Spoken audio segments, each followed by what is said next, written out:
One spot. Alabama businesses now have access to a centralized statewide electronic filing and remittance system for sales, use, and rental taxes, allowing city and county taxes to be filed along with state taxes through a single website, myalabamataxes.alabama.gov. Okay, all right, come on. All right, I'm just waiting on my tie to get fixed. I'll be there in a second. I don't think there's time. They're fixing it now. Sorry. Hi, I'm Will Lockamy, and he's Reed Lockamy, and this is the Iron Bowl Hour. Or as we like to call it, the show that apparently doesn't have backup ties. Or as we like to call it. No, I already said it. Oh, man. It's time. On tonight's show. So now, being the points leader all time at Auburn, you feel comfortable saying you're better than Bo Jackson? Oh, absolutely not. Oh, really? But I mean, the statistics say you are. Yeah. I mean, a better athlete than Bo Jackson. That's pretty impressive. So it cranks itself. How about that? It's like a... Will, am I to understand that you can't even crank a chainsaw that's designed to crank itself? How right? dare you talk this way about Nick Saban? I'm surprised you're even going to be able to hang out with your Alabama family any longer. Well, listen, there are some issues with that.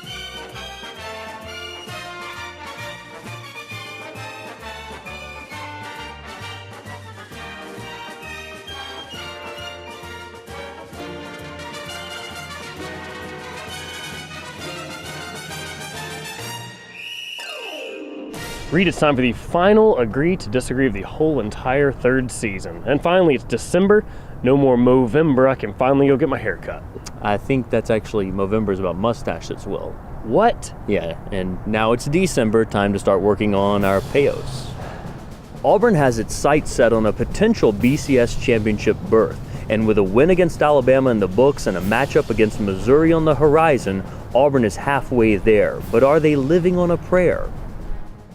Reed, wasn't it Benjamin Franklin that said, luck is when hard work and dedication meets circumstances plus four? What was the quote? I think it was actually Mark Twain who Okay. said that Abraham Lincoln said that the Chinese character for challenge is a picture of Nick Saban. Okay, and that's it. That's exactly what I'm talking about here, Yeah. Reed. Auburn has put themselves in this situation by working hard, changing their mentality as far as they go into these games, and one game except the one they lost. Yeah. Except for that one, game by game, winning by putting themselves in a position to make good plays and have the ball bounce their way. Well, you've forgotten. They've lost 2 games, as Jesse Palmer would point out. They lost to LSU and to Georgia as well. Right. And this is a team, I'm sure they've lifted some weights and things during the offseason, Sure. but mostly they've won just by getting really lucky. I mean, they're definitely, just like the Iron Bowl this past week, everybody knows Alabama is the better football team, Will. Auburn just got lucky and won. I'm not sure anyone's going to disagree with you there, Reed, but I'm not sure you can call that luck. That's a play that they practiced. They put Chris Davis back there on purpose. He wasn't even there initially, and they called that timeout, thought about it, and put him back there and That's not luck.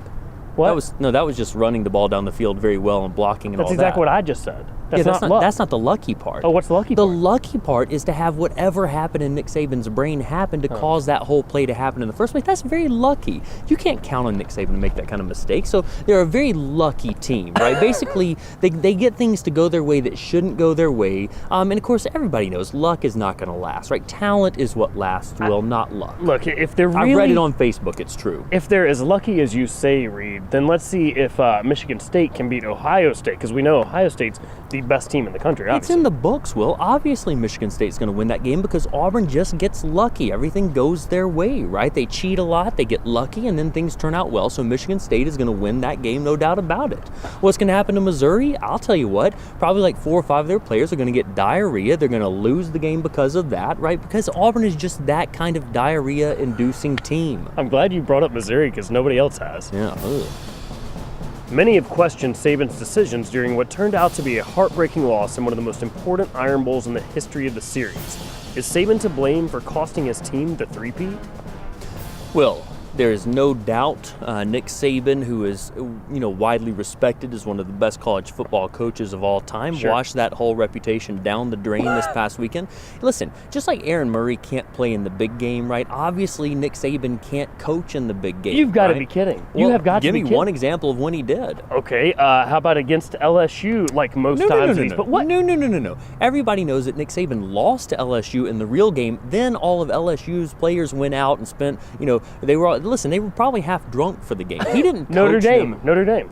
Notre Dame's a crap football team. I could coach Alabama to beat Notre Dame. Texas A&M, second game of the season. Texas, you've seen what's happened to Texas A&M the rest of the season, right? They just lose and lose and lose. They lost to Missouri, right? This is clearly. How about, speaking of Texas in 2009, right? Yeah, big game. He won it. Yeah, no, he didn't. Colt McCoy got hurt, and that's why Alabama won. So, listen, here's the thing.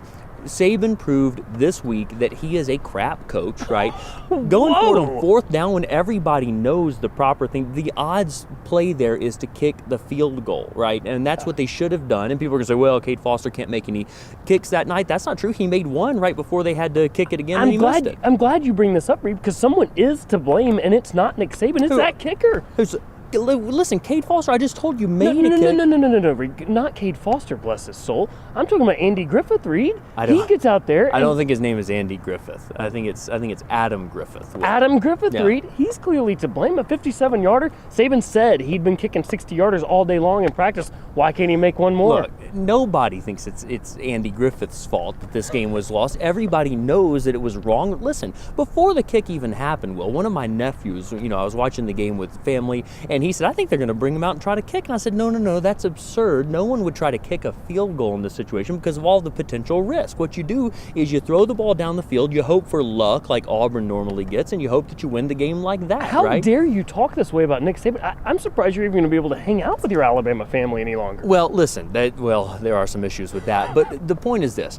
Nick Saban proved, just in the same way that Tiger Woods has proven in recent years, that he is an actual human being, right? Nick Saban has proven now that he is an actual human being. Why do your arguments always go back to Tiger Woods? Well, because it makes no sense. Well, he's sort of a good friend of mine in a way. He once had a conversation with my wife. Not what you're thinking, though. But the point is this. Listen, Nick Saban really botched this game. Right. That's a problem. Right. When you let a high school coach out-coach you in the biggest game of really of your career in some regards, biggest Iron Bowl ever, it's a problem. Yeah, you're clearly an idiot, Reed. He's one of the best coaches of all time, if not the best coach of all time. Up next, Reed, we go to the top of Vulcan. Reed, it's time for rapid-fire questions on the grill with diehard Alabama fan Phyllis from Mulga. Unfortunately, we didn't think it was a good idea to bring Phyllis to the top of Vulcan and get her this close to the ledge. So instead, let's just go have an awkward elevator ride. Okay.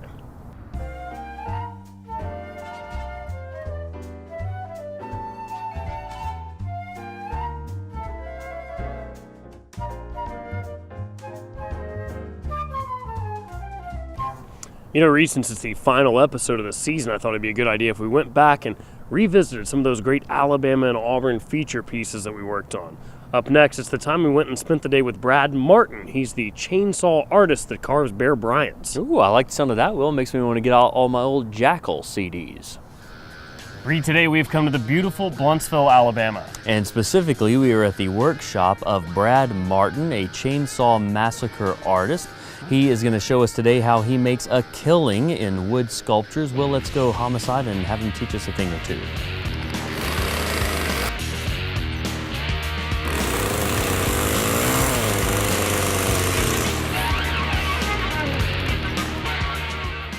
So this is Brad Martin, and these are things that he carves with a chainsaw. It's hard for me to believe how this is even possible. So this is something you do with just a chainsaw? Are there any other tools you use now, for on this?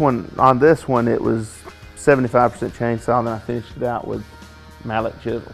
Right, because with just a chainsaw, you could maybe get the likeness of Bear Bryant, but maybe not the championship quality that you need the other tools for, I would think. How long have you been doing this, though? Professionally, right around 7 years. Okay. Unprofessionally, I've done it since I was crawling. That doesn't seem safe at not all. the chainsaw crawling. You had very careless The parents. art type of Okay. stuff. Just a thought off the top of my head, if you could maybe take a very large stump and carve a live oak out of it, you might could sell those to Auburn. Have you thought about that? Might work. They could use some down there. I'd like to try my hand at this and actually see if I, with a chainsaw, can carve anything close to this bear. This will be definitely a challenge. I, for one, am very afraid of chainsaws, so I'm not exactly sure how this is going to go. And I'm afraid of Bear Bryant, so we'll see. It's going to be a tricky day for the Lockamy brothers. Now guys, before we get started, let's think about this. Chainsaws are a dangerous thing. Art is a dangerous thing. So we want to think safety first. So if you wouldn't mind, let's head on over here and get some safety equipment. And speaking of safety first, watch out for that. You don't want to slip on that there. Now Will, unfortunately there appears only to be one set of these ear protectors. I brought my own. So you got your own, okay, and there is only one of these. So did you bring one of these as well? Nope. Okay, I'm gonna go ahead and. I'll wear these glasses here. Wait a second. Okay. Wait a second. And that'll kind of keep us, So keep our let's upper parts protected at least. go make some art. Do it.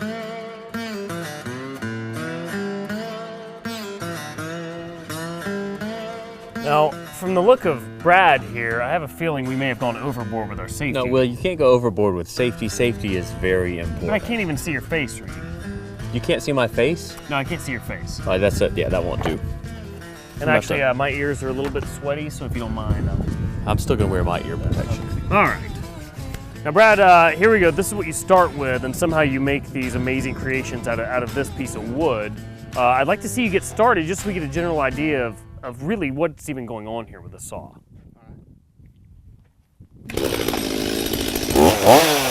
Okay.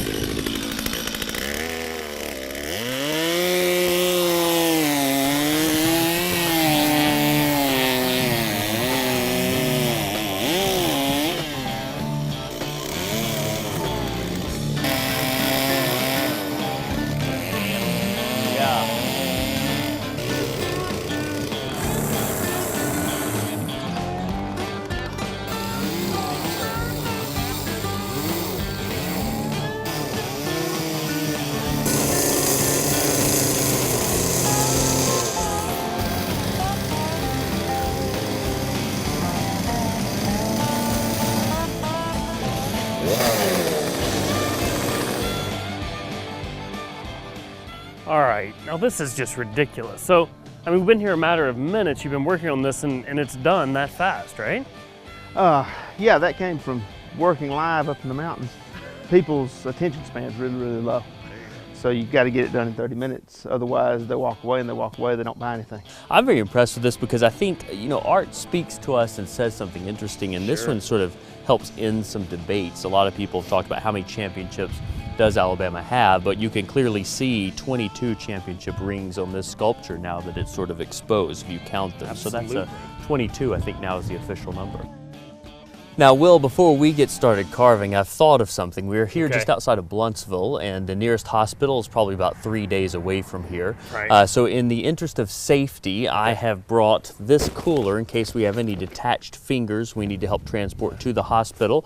Also, I brought this cooler in case we have any detached wrists and things of that nature, a little bit larger. And also, I brought this cooler in case anyone's leg is cut off in the process. I hope that doesn't happen, and actually, I'll be the first to find out.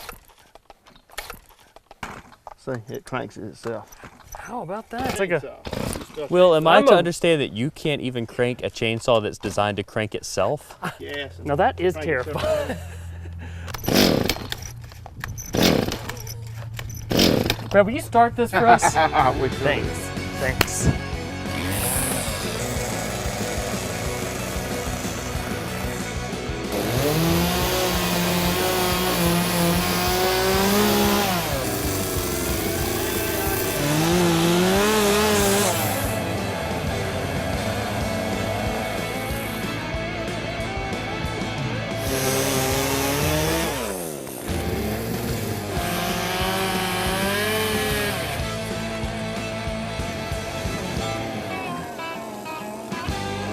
Well, Brad, thank you so much. This has obviously been quite a pleasure to learn how to do all this. I think we can all be happy with the way they turned out.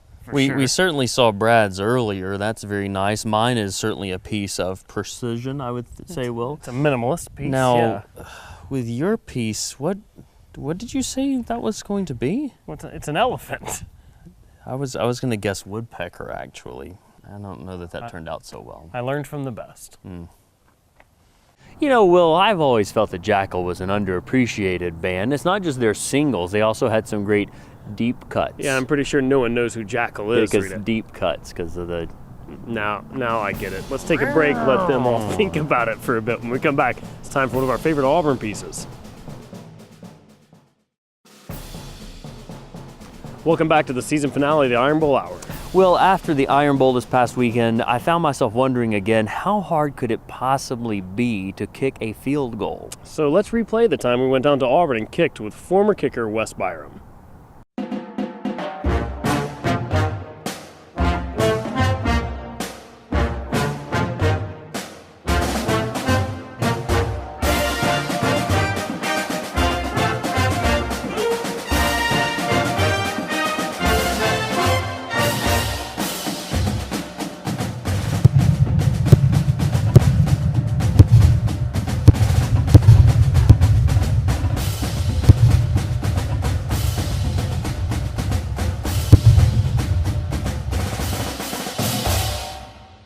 Reed, we've come to the new indoor practice facility here in Auburn, Alabama, and look who we found. It's Mr. National Championship kick himself, Wes Byram. Wes, what's happening?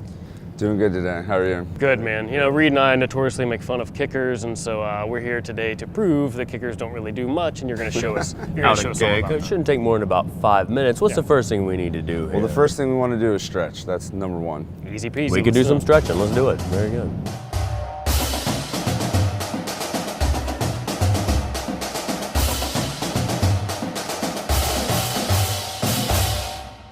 Now tell me about this, about the actual championship kick.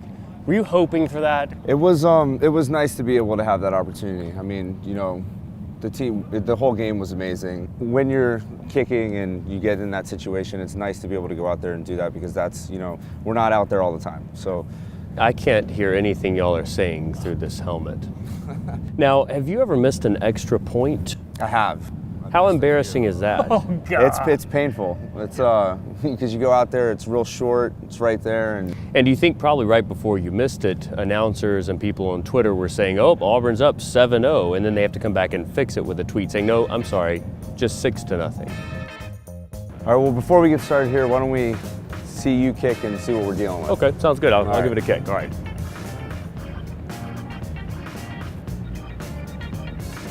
Can't imagine the outfit's going to help. Where's he going?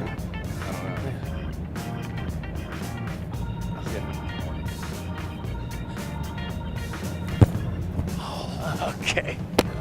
Ridiculous. It's not bad. Well, I was shooting for just to the right and low, and I got it. Well, still.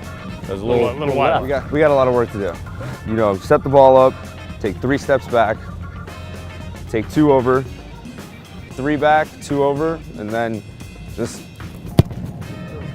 That was better than ours. Yeah, that was a little bit better So, than Will, why ours. don't you try that? Let's see what you did there. All right. Wow, okay, see, but that hurt there. Ooh. Almost. Oh, my. Oh, that was the worst one. That was awful. It's good. That was a spiral, too. That's even better than yours. I can see you guys can do it off the ground now, but add in a holder and a snapper, you know, it makes it a little bit more difficult. All right, so let's bring in a couple of professionals and make former Auburn players Jarrell Bostrom and the fire-breathing dragon Andrew McKay.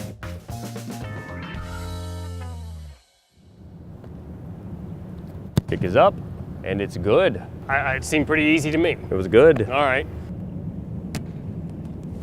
Whoa! Wow. Oh, that was a close call. No, you're fine. You're fine. No, they're coming from everywhere. Coming in hot. Yeah. Okay, how was that, better? It's good. Well, no. All right, let's try it with Wes and see how we do here. Wait. He's gonna kick it from my hand? He's gonna kick it from underneath your finger, so I wouldn't be too worried.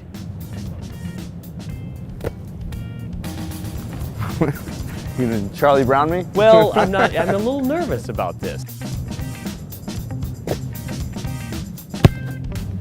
Oh, now that's a winning combination right there. That's a pretty good hole.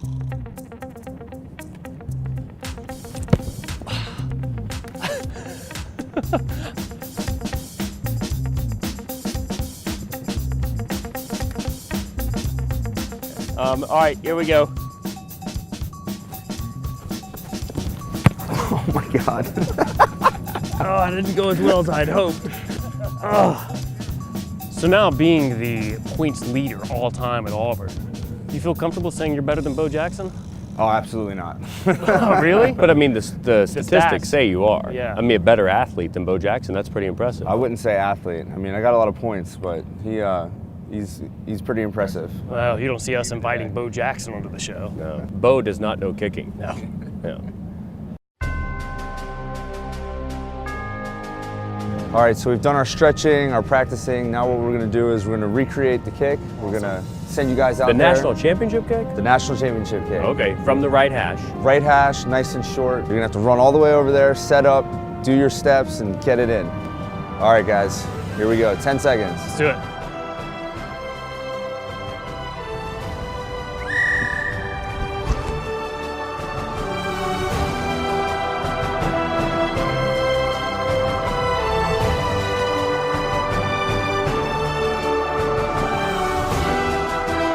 Other side, other side. 3, 2, 1.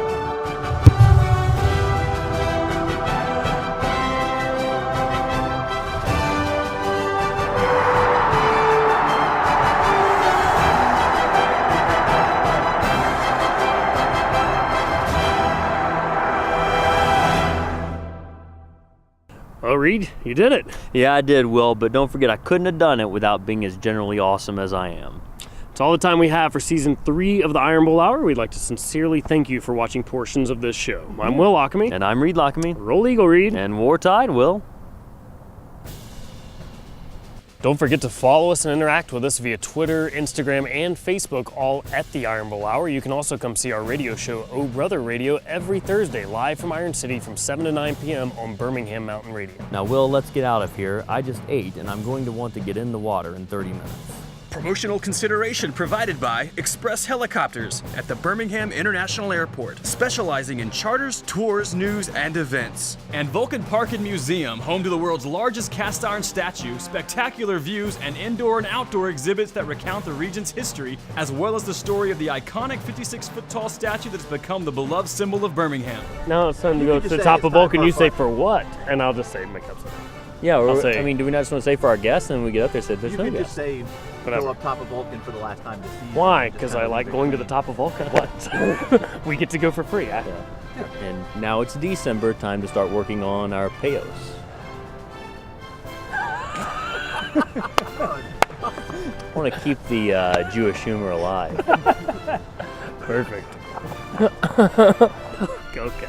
That's all the time we have for Season 3 of the Iron Bowl Hour. We want to sincerely thank you for watching some of the show. Yeah, no doubt about it. I'm Will Lockamy. And I'm Reed Lockamy. This is the Iron Bowl Hour. War Tide and... yeah. Golly. One spot. Alabama businesses now have access to a centralized statewide electronic filing and remittance system for sales, use, and rental taxes, allowing city and county taxes to be filed along with state taxes through a single website, myalabamataxes.alabama.gov.